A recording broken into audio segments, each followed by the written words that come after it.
परमात्मने नमः। अतः द्वितीयोऽध्यायः सांख्ययोगः। श्रीभगवानुवाच येषा ते विहितः सांख्ये बुद्धिर्योगे त्विमां शृणु। बुद्ध्या युक्तो यया पार्थ कर्मबन्धं प्रहास्यसि। తాత్పర్యం. శ్రీకృష్ణ పరమాత్మ ఇప్పటి వరకు అర్జునుడికి ఈ సాంఖ్యయోగంలో కొంత జ్ఞానాన్ని చెప్పారనమాట. ఏంటి ఆ జ్ఞానం అంటే మనకు ఇప్పటిదాకా నేర్చుకున్నది ఏంటి, సత్యం అసత్యం. ఈ ప్రపంచంలో మొత్తం ఈ ప్రాపంచిక జీవితంలో సత్యం అనేది ఏమిటే ఉంది అనుకుంటే అది ఆత్మ ఒకటే సత్యం నిజంగా ఉన్నది. మరి అసత్యం అంటే అది ప్రతిరోజు టెంపరీ, కొంతకాలం వరకు ఉంటుంది.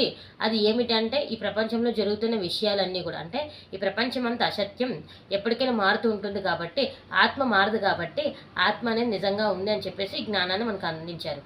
అయితే ఇంకేం చెప్తున్నారంటే అయితే ప్రపంచమంతా మాయే కదా అని చెప్పేసి మనలో కొంతమంది ఏమన్నా ఆలోచిస్తారంటే కొంచెం బద్ధకస్తులు, ప్రపంచమంతా మాయే కదా, మరి మనం పని చేస్తే ఏంటి లేకపోతే ఏంటి, ఈ మాయ ప్రపంచంలో ఉన్నప్పుడు మనం ఏ పని చేయకుండా ఉండడమే మంచిది అన్నట్టుగా కొంతమంది భావిస్తారు.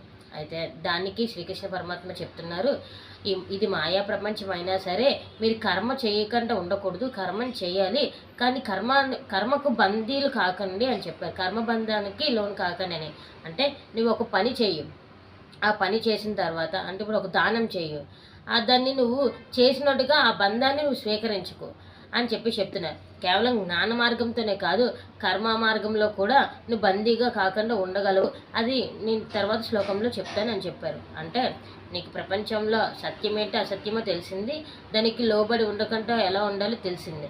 అదేవిధంగా కర్మ చేస్తూ కూడా నువ్వు ఆ బంధానికి లోనవ్వకుండా, ఆ కర్మబంధానికి లోనవ్వకుండా నేను ఈ కర్మలన్నీ చేయు అని చెప్పేసి చెప్తున్నారు. ఇది ఈరోజు శ్లోకం యొక్క తాత్పర్యం.